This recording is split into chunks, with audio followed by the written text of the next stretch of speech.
Recently আমার কাছে একটা আর্টের অর্ডার আসে। তো আপুটা আমাকে এই পেন্টিংটা করতে বলেছিল। পেন্টিংটা ছিল নোমান্স ড্রয়িং নামের একটা ইউটিউব চ্যানেলের। আজকে আমি এই পেন্টিংটাই করব। তো চলুন শুরু করা যাক। সবার প্রথমে আমি আমার ক্যানভাসে জেসো লাগিয়ে ওটাকে 48 ঘন্টার জন্য শুকাতে দিই। এরপরে আমি আমার পেন্টিংটা করা স্টার্ট করি। প্রথমে আমি ব্যাকগ্রাউন্ডটা আঁকা স্টার্ট করি ব্ল্যাক এবং হোয়াইট কালার দিয়ে। ব্যাকগ্রাউন্ডটা যতক্ষণ না আমার মনের মতো হচ্ছে ততক্ষণ পর্যন্ত আমি কালার নিয়ে এটাকে ব্লেন্ড করতে থাকি। আসলে আমি আমার পেন্টিংগুলো অনেক কম প্রাইসে সেল করি। এক এক পেন্টিংয়ের প্রাইস এক এক রকম হয়। যদি ক্যানভাসের সাইজ ছোট হয় তাহলে আর্টের প্রাইসটাও কম হবে, আর যদি ক্যানভাসের সাইজ বড় হয় তাহলে পেন্টিংটার প্রাইসও বেশি হবে। আবার অন্য দিক দিয়ে যদি পেন্টিংটা সিম্পল হয় তাহলে প্রাইসটা কম পড়বে।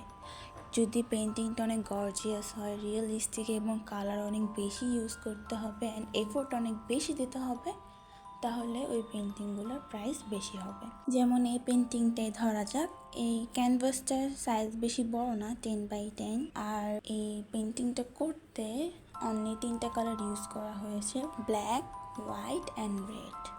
তো ফাইনালি আমার ব্যাকগ্রাউন্ডটা আঁকা শেষ।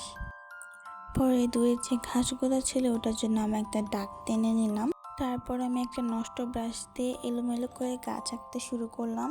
এরপরে আমি নদীর উপর পড়া গাছের ছায়াগুলো আঁকতে শুরু করলাম। এরপরে আমি চাঁদটা আঁকি, দেন নদীর উপর পড়া চাঁদের আলোটা আঁকি। এখন আমি আমার গাছটা আঁকা স্টার্ট করি। প্রথমে গাছের মেইন বডিটা আমি এঁকে নেই ব্ল্যাক কালার দিয়ে। দেন আমি আবার একটা নষ্ট ব্রাশ দিয়ে আমার গাছের পাতাগুলো আঁকা স্টার্ট করি। প্রথমে আমি ডাইরেক্ট রেড কালার অর্থাৎ ডার্কার কালার ইউজ করি। দেন রেডের সাথে হোয়াইট কালার ইউজ করে হালকা পিঙ্ক কালারের শেড এনে আমি এই কালারটা ইউজ করি। আবার মাঝে মাঝে আমি ডাইরেক্ট হোয়াইট কালারটাও ইউজ করি। চাঁদের আলো গাছের যে যে জায়গায় পড়ে সেই জায়গাগুলোতে আমরা লাইট কালার ইউজ করবো, অ্যান্ড যে জায়গায় ছায়া থাকে ওখানে আমরা ডার্ক কালার ইউজ করব। এই জিনিসটা মাথায় রেখে আমাদের গাছটা আঁকতে হবে। তো আমাদের গাছ আঁকা শেষ, তো ঠিক একই জিনিস মাথায় রেখে আমাদের গাছের বডিটাও আঁকতে হবে। গাছের বডিতে যেখানে আলো পড়েছে সেই জায়গাটা আমি হোয়াইট কালার দিই এবং যেখানে ছায়া সেখানে আমি ব্ল্যাক কালার দিই, এবং এই দুটো জিনিস মেনটেন করেই আমি গাছটা আঁকি।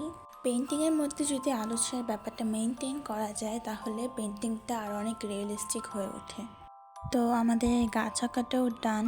এখন আমরা নৌকা আঁকবো। তো ব্ল্যাক কালার দিয়ে প্রথমে আমরা নৌকার বেসিক শেপটা এঁকে নিব।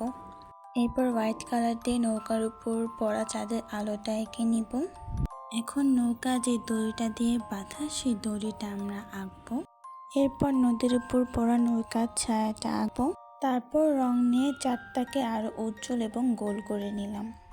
তো আমাদের আর্টটা ফাইনালি শেষ। এখন সাইডে যে টেপগুলো লাগিয়েছিলাম সেগুলো খুলে নিলাম।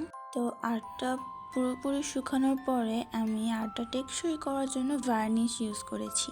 তো আমার আর্টটা finally fulfil ready, and this is the final look.